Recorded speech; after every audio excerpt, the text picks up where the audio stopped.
그 파기환송심 있잖아요. 실체적인 판단 문제에 대해서는 저는 아무 말도 하기 싫어요. 왜냐? 네. 우리는 이미 그걸 갖다가 사법부의 판단은 실체의 판단을 무조건 존중하고 했기 때문에 우리가 상권 분립이 있고 법률상으로 사법부라는 것을 존중하는 거거든요. 왜냐하면 네. 민주주의에서는 다양한 가치가 충돌하는데 이 어느 한쪽 가치를 갖다가 판단하려면 결국 마지막 보론이 있어야 될 거 아니겠습니까? 네. 근데 사법부예요. 그 사법부한테 그 판단 권한을 주는 대신에 절차의 적정성을 반드시 지켜라는 걸 줬어요. 형식적 절차라는 거죠. 네. 이거 예를 들어서 대법원에 가면 처음에 예비부에 배당을 했다가 소부 배당을 했다가 소부에서 결정을 이렇게 해가지고 전체 합의로 가려면 이런 규정 절차를 거쳐야 돼요. 네.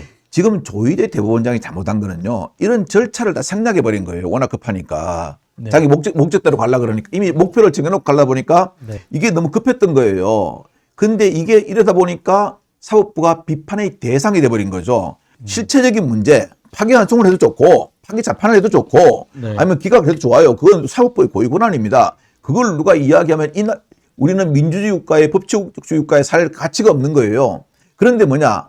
마지막 판단의 권한을 국민이 다 너한테 맡겼기 때문에 너 근데 이걸 신중하게 판단하기 때문에 요런 절차는 반드시 거쳐야 돼라고 법에 명시되어 있습니다. 네. 근데 그 절차를 좀 더 스킵해 버린 거죠. 즉, 네. 안 거친 거죠. 그게 문제라는 겁니다. 그렇죠. 예. 네. 왜 그럼 안 거쳤을까? 이걸 상식적으로 생각해 본다면 그런 예. 절차를 정상적인 프로세스를 안 거치고 뭐 진짜 번갯불에 콩밥 먹듯이 이렇게 재판을 했을까 예. 한다 그러면 아까 그런 얘기를 이제 나왔던 것 중에 하나 그 검사들이 특수부 검사들이 대통령을 날릴 수 있다고 생각하듯이 예. 대법원에서도 이번에 자격 박탈을 할 수 있다 이런 생각을 했던 거 아닐까요? 제가 보니까 그래요. 지금 어떤 정치권에서 시비가 되면은 전부 다 수사기관, 검찰이나 공수처나 어딜 거쳐가 전부 다 법원으로 가요. 그러니까 정말 제가 이렇게 보면은 그 법관들은 있지 않습니까? 자기 자존심이 되게 강해요. 정말 자존심이 강한데 일부 이렇게 정치적인 법관들이 있지 않습니까? 어떤 네. 생각을 가지고 있냐면은 와서 보니까 우리가 어떻게 판결하냐에 따라서 대통령이 된 것도 떨어뜨릴 수 있고 대통령도 못 나오게 할 수가 있고 전 대통령도 우리가 다 할 수가 있어. 하다 보니까 뭐냐? 실은 권력의 오만에 늪에 빠진 겁니다. 네. 항상 권력은 고임을 썩는다 그러잖아요.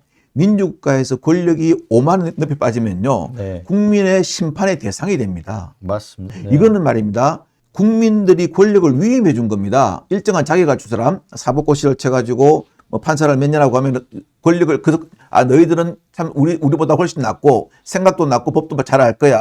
나는 내 권리를 너희한테 위임해 준 겁니다. 네. 근데 이 사람들은 어떻게 생각하냐면은 내가 머리 똑똑하고 시험 잘 쳐가지고 이건 내가 획득한 권력이지 국민이 준 권력이 아니야. 네. 이렇게 생각할 때요. 이 사람들은 국민들로부터 심판의 대상이 돼버리는 거죠. 네. 지금 그러다 보니까 지금 조희대 대법원장 플러스 그렇죠. 대법원에 대한 비판들이 굉장히 비판 여론이 커졌지 않습니까? 예, 맞습니다. 그래서 이제 어떻게 보면 그래서 대법원 개혁의 필요성이나 사법개혁의 필요성이라든가 이런 것들이 대두되는데 대법관들을 30명으로 늘린다. 예. 그리고 재판소원을 도입을 하겠다. 헌법재판소법을 개정을 예, 해서 이런 문제들까지 너무 이렇게 제도적인 부분까지 지금 앞서서 이번에 다 처리를 하겠다라는 식으로 강하게 추진하다 보니까 거기에 대한 반발도 좀 있는 것 같아요. 물론 거기에 대한 반발도 있죠. 이제 저는 다른 건 모르겠는데 대법관 수 늘리는 거 있지 않습니까? 네. 그걸 뭐 갑자기 2, 300명 늘리는 거 말고 네. 어느 정도 늘려가지고 좀 이렇게 대법원에 가는 사건도 신속하게 처리하는 거 있지 않습니까? 네. 물론 대법원에 가면 그게 있습니다. 재판 연구관들이 있거든요. 실은 연구관들이 많은 일을 도와줍니다. 네. 하지만 우리는 연구관들한테 판단을 받기 위해서 상고를 하는 게 아니고요. 네. 대법관한테 판단을 받기 위해서 상고를 하는 겁니다. 마지막으로 기다릴 때 상고를 하는 거죠. 그래서 그런 훌륭한 분들이 대법관이 여러 명이면은 아무래도 사건도 여러 눈으로 볼 수가 좋지 않습니까? 네. 그렇기 때문에 누구처럼 100명 이거는 좀 그러고 이거는 약간 감정 섞인 말이고요. 어느 정도 적정 수를 늘려야 되는 건 맞습니다. 네. 근데 이 늘리는 것이 말입니다. 옛날에 어떤 대법원장님처럼 법원의 어떤 헤게모니 있지 않습니까? 이걸 네. 강하게 하기 위해서 늘리면 안 된다는 거죠. 왜냐? 국민이 재판을 신속하게 받을 권리를 네. 보장하기 위해서 늘린다면은 네. 이거 솔직히 어느 정치인이 안 늘려주겠습니까? 네. 그래서 저는 상고법원을 설치한다 아니면 대법관 수를 늘린다 하는 문제도 국민을 중심에 두고 생각해야지 네. 내 권력을 중심에 두고 생각하면은 이것은 호응 못 받습니다. 네, 맞습니다. 네. 예. 그래서 저는 이제 조금 우려스러운 부분들이 좀 개인적으로 이렇게 생각해 볼 때 그 헌법재판소법을 예. 개정을 해서 재판 소원을 하겠다 이런 부분은 예.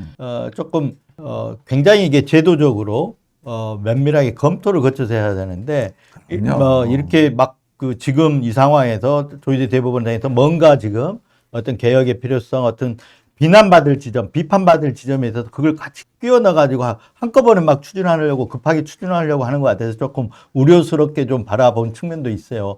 왜냐하면 예. 재판 소원을 하게 되면 사건이 또 맞죠. 얼마나 늘어나게 예, 됩니까? 그러면 헌법재판소를 법원처럼 늘려줘야 되잖아요. 그거 만약 이재명 씨가 대통령이 국민의 선택을 받는다 해도 네. 그거 함부로 못 합니다. 쉽지는 않죠. 그렇게 근데 바보 아닙니다. 네, 근데 그런 부분들로 좀 많이 까먹지 않느냐. 그렇죠. 점수를 까먹지 예, 않았느냐. 예. 이런 생각은 제가 좀 개인적으로 이렇게 들고 있거든요. 저도 그 부분에 대해서는 동의합니다. 네, 네. 왜냐하면 그런 말을 갖다가 함부로 할 건 아니거든요. 아무리 네. 감정에 치우친다 하더라도 국회의원들은 개개의 입법기관입니다. 즉 법안을 발의할 수 있는 기관이거든요. 네. 발의할 수 있는 기관에 있는 사람들이 그런 말을 막 해버리면은 국민들의 안정성이 깨집니다. 그래서 네. 그거는 충분히 심사숙고를 거치고 그다음에 전문가 검토를 거친 다음에 네. 아 이거는 가치가 있다면 국민한테 한번 던져보는 겁니다. 네. 국민의 반응이 어떤가? 그럼 여론조사 결과도 나올 거 아니겠습니까? 네. 그에 따라서 이걸 입법을 추진하는 거지. 제가 보기로는 그건 되게 어렵습니다. 쉽지는 저도 않아 네. 보이거든요. 이건 왜냐하면 사법 체계의 근간을 완전히 바꾸는 문제거든요. 그렇죠. 이제 그래서 3심제를 4심제로 하는 효과가 있는 거잖아요. 어. 헌법재판소 재판 소원을 하게 되면 예. 그러면 이 법관의 이 헌법재판소를 어마어마하게 크게 키워야 된단 말이에요. 맞습니다. 네. 하여튼 이런 부분들이 뒤따르는 문제이기 때문에 좀 신중하게 생각했으면 좋겠다. 저는 이렇게 보고 저도 그렇게 생각합니다. 그런 말씀은 좀 신중하게 했으면 좋겠어요. 예, 정말 그거는 네. 일부 그렇게 말씀하시는 분이 있는데 어떻게 뭐 개개 의원들의 말을 갖다가 다 통제할 수는 없지 않습니까? 하지만 그거는 한다 그래도요. 어떤 일부 개인 의견이 그렇게 낸다 그래도 그게 법사위나 국회를 통과할 수 있겠습니까? 네.